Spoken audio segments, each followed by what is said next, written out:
Hi guys, তুফান তুফান তুফান। যে তুফানের তাণ্ডবে গোটা বিশ্ব কেঁপেছে, সেই তুফান নিয়ে আশরাফ আদনান সাহেব একটা পোস্ট করেছিল। সেই পোস্টটা নিয়ে অনেক আলোচনা সমালোচনা শুরু হয়েছিল। সে অবসান ঘটিয়ে আশরাফ আদনান ও শাহরিয়ার শাকিল ভাই এক হয়ে গেছে।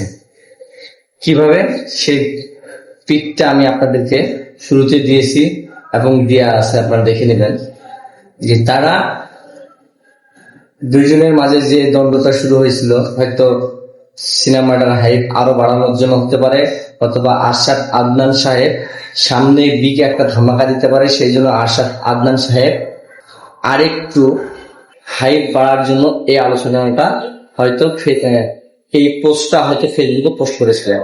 যাই হোক, সব অবসান ঘটিয়ে তারা একই ফ্রেমে বন্দী হয়েছেন।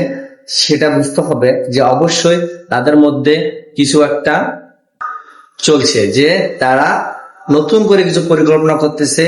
এমনও হতে পারে যে আরশাদ আদনান সাহেব যে পোস্টটা করেছিলেন, যে ভেজাল পণ্য বা নকল বিষয়ে বা তুফান বিষয়ে যে কথাটা বলেছিলেন, সেটা হয়তো তারা মুভিটার হাইপ আরো বাড়ানোর জন্য। কারণ আরশাদ আদনান সাহেব এমনিতে তো একটা ব্র্যান্ড হয়ে গেছে সাকিবের মাধ্যম দিয়ে, সেই জন্য হয়তো তাদেরই একটা প্রচার প্রচারণার কৌশল ছিল। এমনও হতে পারে। অবশেষে আরশাদ আদনান সাহেব তার ফেসবুক পোস্টে তিনি লিখেছেন যে তুফান বেস্ট লাক, অভিনন্দন জানাইছেন। অবশেষে আরশাদ আদনান সাহেব বুঝতে পেরেছেন যে যদিও ছবির হাইপ বাড়ার জন্য হোক, অথবা তাকে আরো পপুলার করার জন্য হোক, বা তার মনে কি পরিকল্পনা ছিল, সেই পরিকল্পনাটা তিনি একটা পোস্ট করে বুঝতে পারতেছেন যে সাকিবিয়ানরা কতটা গর্জিয়াস। সাকিবিয়ানরা সবসময় অ্যালার্ট থাকে ফেসবুক সোশ্যাল মিডিয়ার মাধ্যমে, সবসময় সতর্ক থাকে যে কে শাকিব খানকে নিয়ে ষড়যন্ত্র করতেছে, কে শাকিব খানকে নিয়ে বদনাম করতেছে, সেগুলো অল টাইম সাকিবিয়ানরা ফলো করে থাকে। অবশেষে তারা একত্রিত হয়েছেন, এই জন্য সাকিবিয়ানরা থেমে গেছেন এবং সাকিবিয়ানরাও তাকে বেস্ট অফ লাক জানাচ্ছেন। তো যাই হোক, দিন শেষে তারা একত্রিত হবে, এটাই আমরা চেয়েছিলাম।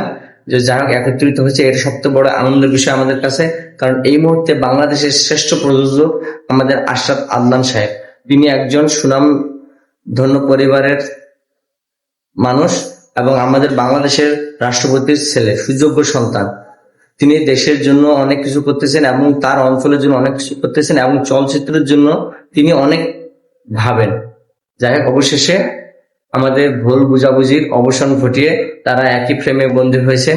আপনারা শুরুতে পিকটা দেখলেন এবং তাদের স্ট্যাটাসটা দেখলেন, এবং আমি আমার ভিডিও মাধ্যমে আপনাদের দুই সাইডে দিয়ে রাখছি, আপনারা অবশ্যই দেখতেছেন। যাই হোক বন্ধুরা, আমরা আর আশরাফ আদনানকে অপমানিত করব না এবং আশরাফ আদনান সাহেবকে আমরা আর সমালোচনার মাঝে জড়াবো না। Best of luck. তুফান থেকে হয়তো আরো বিগ ধামাকা সামনে আমাদের আশরাফ আদনান সাহেব দিবেন, এই আশায় আমরা থাকবো। আর সকল সাকিবদের উদ্দেশ্যে বলবো যে আমাদের সবসময় আরো সজাগ হতে হবে এবং সাকিব খানকে সবসময় সাপোর্ট করতে হবে। দেখা হবে কুরবানি ঈদে। তুফান, খুব ভয় পাইছি রে। তুফান আসবে, তুফান আসবে, তুফান।